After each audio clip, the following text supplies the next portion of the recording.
This channel does not promote any violent, harmful, or illegal activities. All content provided by this channel is meant for an educational purpose only. School service পরীক্ষায় সেরা সাফল্য মানেই oxygen books SSC gateway series. নমস্কার, আরো একবার স্বাগত আপনাকে TV9 Bangla full and ফাইনালের এই পর্বে। স্টুডিও থেকে আমি দীপ রয়েছে আপনার সঙ্গে, পাশাপাশি আমার সঙ্গে রয়েছে নিউজ রুম থেকে আমার সহকর্মী লিমা। আর ফুল এন্ড ফাইনালের শুরুতে যে খবরের নজর রাখতেই হচ্ছে, যোগ্যদের মেধাকে বঞ্চনা করে এসএসসির চাকরি চুরি করেছেন অনেক তৃণমূল নেতা এবং তাদের পরিবারের লোকেরাও। একটু পরে চিহ্নিত অযোগ্যদের তালিকা প্রকাশ করবে স্কুল সার্ভিস কমিশন। লক্ষ্য যখন স্কুল সার্ভিস, সঙ্গে আছে গেটওয়ে সিরিজ, অক্সিজন বুকস। সূত্রের দাবি, স্কুল সার্ভিস কমিশনের চিহ্নিত অযোগ্য শিক্ষকে মোট 1803 জনের নাম রয়েছে, যাদের মধ্যে অনেকেই তৃণমূল নেতা বা তৃণমূলের ঘনিষ্ঠ।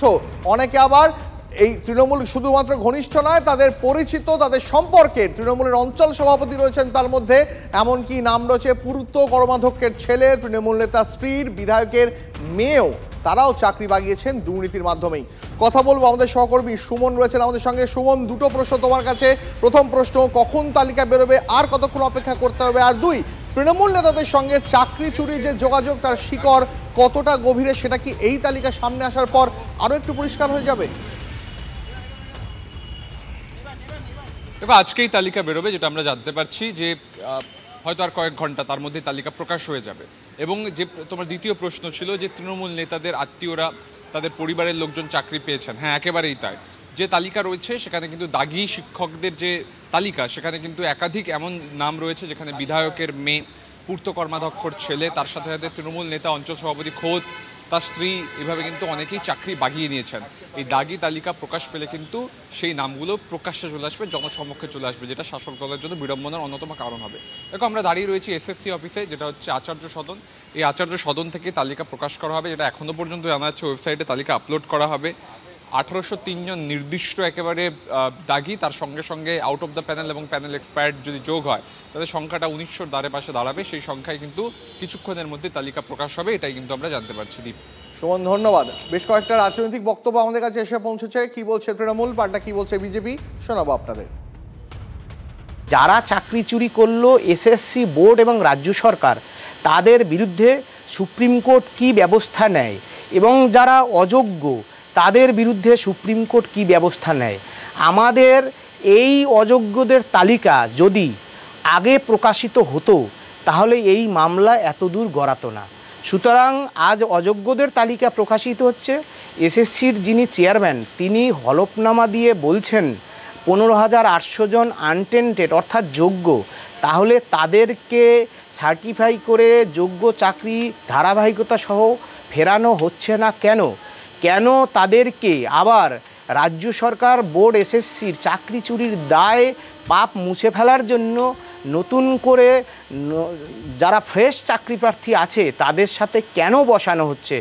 এই প্রশ্ন সুপ্রিম কোর্টের প্রতি এবং বিচারপতিদের প্রতি আমরা দৃষ্টি আকর্ষণ করছি। জেলায় জেলায় তৃণমূল নেতারা দোকান খুলে বসেছিলেন এবং সেই দোকানে অনেকেই টাকা দিয়ে, অনেকে হয়তো ব্যক্তিগত সম্পর্কের জোরে, অর্থাৎ বিধায়কের স্ত্রী বা এরকম কেউ থাকতে পারেন, তারা চাকরি পেয়েছে এবং এদের বিরুদ্ধে তদন্ত হওয়া উচিত। এবং এই সরকার যে পুরোদমে দুর্নীতিগ্রস্ত এবং এই সরকারের দুর্নীতি ছাড়া অন্য কিচ্ছু করতে পারে না, সেটা কিন্তু আরো একবার প্রমাণ হয়ে যাবে এই লিস্টে যদি বেরোয় এবং এই লিস্টে যদি এই নামগুলো থাকে। ঘটনাটা তো অনেকদিন ধরেই চলছে, পলিটিক্যাল ন্যারেটিভ তৈরির চেষ্টা। সিবিআই এতদিন তদন্ত করলো, কাউকে শাস্তি বিধান করতে পারলো না, বলছে নাকি অনেক দুর্নীতি হয়েছে। তারপর সুপ্রিম কোর্ট বলছে দাগিদের তালিকা প্রকাশ করো, সেইখান থেকে মুখ ঘুরিয়ে থাকলো সিবিআই। নিজেদের দায়িত্ব ছিল, তারা করলো না, দিল এসএসসির ওপর যে করেই হোক তোমরা প্রকাশ করো। এখন পর্যন্ত সেই 36 না 26 হাজারের মধ্যে জানা যাচ্ছে 1700-1800 নাম আছে নাকি। আমার নিজের ধারণা মামলার রেস শেষ হয়নি, এখনো চলবে অনেক দিন। বারবার সুপ্রিম কোর্টে ধাক্কা খেয়ে অবশেষে তালিকা বের করতে বাধ্য হচ্ছে এসএসসি। আর কয়েক ঘন্টা, একটু আগে সুমন বলছিল, তারপরেই অযোগ্যদের তালিকা প্রকাশ করা হবে। আপনাদেরকে আমরা আগেই জানিয়েছিলাম যে সেখানে 7 দিনের সময়সীমা বেঁধে দেওয়া হয়েছিল, 7 দিনের মধ্যে অযোগ্যদের তালিকা প্রকাশ করার নির্দেশ দেওয়া হয়েছিল।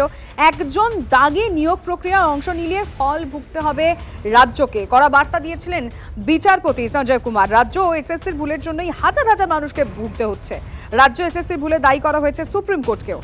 এবং অযোগ্যদের পরীক্ষায় বসার আবেদন জানিয়ে হাইকোর্টে কেন গিয়েছিলেন? কায়েমি স্বার্থ ছাড়া রাজ্য এ কাজ করতে পারে না, রাজ্যকে তিরস্কার করে মন্তব্য করে সুপ্রিম কোর্ট। অবশ্যই আজকে আমাদের আর কিছুক্ষণের অপেক্ষা, তারপরে আমাদের নজর থাকবে তালিকার দিকে, যে তালিকায় কাদের কাদের নাম উল্লেখ রয়েছে সেটা খুব গুরুত্বপূর্ণ। কিন্তু তার আগেই যেটা বলা দরকার, যে চাপের মুখে, অর্থাৎ সুপ্রিম কোর্টে চাপের মুখে এই তালিকা বের করতে বাধ্য হলো এসএসসি। আমি একটু আমাদের প্রতিনিধির সঙ্গে কথা বলবো, একটু ব্যাকগ্রাউন্ডটা জানার চেষ্টা করবো এবং কোন পরিস্থিতির মধ্যে দাঁড়িয়ে এসএসসি এই তালিকা বের করতে বাধ্য হচ্ছে। জ্যোতির্ময়। দেখো, 7 এবং 14ই সেপ্টেম্বর যে পরীক্ষা আছে সেই পরীক্ষাতে বসতে চেয়ে একাধিক ছাত্রছাত্রী বা বলা যেতে পারে যারা আবেদন করতে চাইছেন, পরীক্ষায় বসতে চাইছেন, তারা সুপ্রিম কোর্টে দ্বারস্থ হয়েছিল বিভিন্ন সমস্যার কারণে। কিন্তু এ বিষয়ে যখন শুনানি শুরু হয়, একটা কমন অভিযোগ উঠে আসে এই আইনজীবীদের পক্ষ থেকে, যে টেন্টেড যারা, অর্থাৎ যারা ইতিমধ্যেই দাগি শিক্ষক হিসেবে পরিচিত হয়ে গিয়েছেন, যারা চিহ্নিত দুর্নীতিগ্রস্ত, তারা ফের পরীক্ষায় বসার সুযোগ পাচ্ছেন। আর যখনই এই বিষয়টি উত্থাপিত হয় তখনই বিচারপতি সঞ্জয় কুমার এবং সতীশ চন্দ্র শর্মা তারা স্পষ্টভাবে স্কুল সার্ভিস কমিশনের তরফে আইনজীবী কল্যাণ বন্দ্যোপাধ্যায়কে বলেন যে একজন টেন্টেড টিচারও যদি পরীক্ষায় বসে তাহলে সুপ্রিম কোর্ট তা কোনোভাবেই বরদাস্ত করবে না। এক্ষেত্রে কমিশনকে নিশ্চিত করতে হবে যাতে একজন টেন্টেড স্টুডেন্টও তারা পরীক্ষায় না বসেন। আর ঠিক তখনই প্রশ্ন করা হয়, অর্থাৎ কমিশনের তরফে আইনজীবী কল্যাণ বন্দ্যোপাধ্যায়কে প্রশ্ন করা হয় সুপ্রিম কোর্টের তরফে, যে যারা টেন্টেড তাদের তালিকা কি প্রকাশ করা হয়েছে? প্রাথমিকভাবে কল্যাণ বন্দ্যোপাধ্যায় জানিয়েছিলেন যে হ্যাঁ, তাদের তালিকা প্রকাশ করা হয়েছে। আর তখনই সুপ্রিম কোর্ট জানতে চায় যে কোথায় সেই তালিকা প্রকাশ করা হয়েছে। সেই তালিকা কি সংবাদ মাধ্যমে প্রকাশ করা হয়েছে? সেই তালিকা কি ওয়েবসাইটে আপলোড করা হয়েছে? কোনো উত্তর দিতে পারেননি কল্যাণ বন্দ্যোপাধ্যায়। তখন তিনি স্বীকার করেন যে সেই তালিকা এখনো পর্যন্ত প্রকাশ করা হয়নি। আর ঠিক তখনই নির্দেশ দেওয়া হয় যে 7 দিনের মধ্যে এই তালিকা প্রকাশ করতে হবে। গতকালও যখন এই বিষয়ে শুনানি চলছিল তখন কল্যাণ বন্দ্যোপাধ্যায় তিনি স্বতঃপ্রণোদিতভাবেই জানিয়ে দেন যে 24 ঘন্টার মধ্যে, অর্থাৎ আজকের মধ্যে এই তালিকা প্রকাশ করে দেবে কমিশন। শুধুমাত্র তালিকা প্রকাশ করা হবে না, যদি কেউ, অর্থাৎ এই টেন্টেডদের মধ্যে কেউ ভুলবশত অ্যাডমিট কার্ড পেয়ে থাকে তাহলে তার অ্যাডমিট কার্ড বাতিল করা হবে। যদি কেউ পরীক্ষায়ও বসে পড়ে এরপরে, তাহলে তার পরীক্ষা খারিজ করে দেওয়া হবে। এবং এই মামলার সঙ্গে সংযুক্ত সমস্ত আইনজীবীদের তিনি আবেদন করেন যে যদি কোনো টেন্টেড এই ধরনের শিক্ষক সম্পর্কে তাদের কাছে কোনো ইনফরমেশন থাকে যে তারা অ্যাডমিট কার্ড পেয়ে গিয়েছেন, তাহলে পশ্চিমবঙ্গ সরকারের যিনি অ্যাডভোকেট অন রেকর্ড রয়েছেন তাকে চিঠি লিখে বিষয়টি জানানো হোক এবং সঙ্গে সঙ্গে কমিশন পদক্ষেপ করবে। অর্থাৎ আদালতের চাপের কাছেই কিন্তু কমিশনকে এবার যে পদক্ষেপ করতে হয়েছে তা কিন্তু শুনানির এই প্যাটার্ন থেকেই আমাদের সামনে স্পষ্ট হয়ে গেছে। জ্যোতির্ময়, ধন্যবাদ। নবম, দশম এবং একাদশ দ্বাদশ মিলে কখনোই 1900 নয়, তার থেকে সংখ্যাটা অনেক অধিক, অনেক বেশি। তারা এই যে তালিকা দেবেন, সেই তালিকা আমরা দেখব যে সেই তালিকা সঠিক নাকি বেঠিক। যদি দেখি সেই তালিকা বেঠিক তাহলে তার পরবর্তী আইনি পদক্ষেপ করব। তার কারণ এই যারা এই দাগি পরীক্ষার্থী ছিলেন, যারা চাকরি প্রাপক ছিলেন, তাদের প্রত্যেককে টাকা ফেরত দিতে হবে। তাহলে যদি প্রত্যেকের কাছ থেকে, প্রতিটি দাগির কাছ থেকে টাকা ফেরত না নেন, তাহলে সুপ্রিম কোর্টের যে নির্দেশ সেই নির্দেশকে অমান্য করা হয়।